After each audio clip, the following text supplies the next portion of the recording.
Oui, bonjour. Aujourd'hui, on va aller très vite. Il y a des choses qui se passent dans l'univers togolais. Je suis venu pour tout vous dire. C'est l'heure de ma chronique.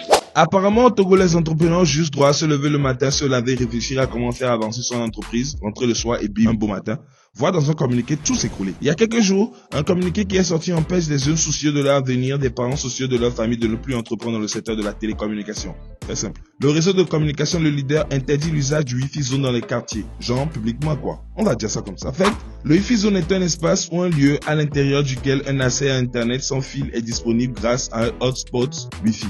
Bon, Trocom lui nous dit dans son communiqué que lui, son service est pour un besoin propre dans le cadre d'un usage privé.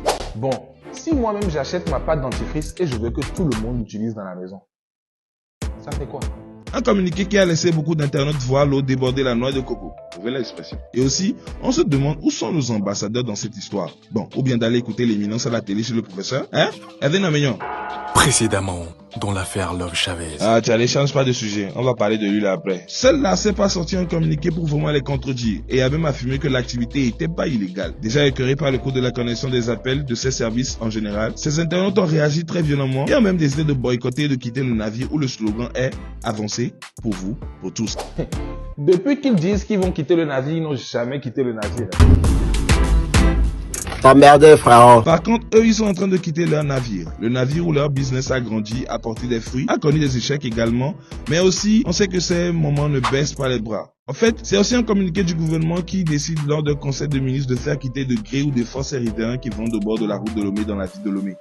Dans la ville de Lomé, bref. Le déguerpissement des conteneurs des jeunes qui se débrouillent et vivent de ces petites activités. Comment ça va se passer à la longue? Où iront-ils? De nouveau dans la rue? Comment les aider?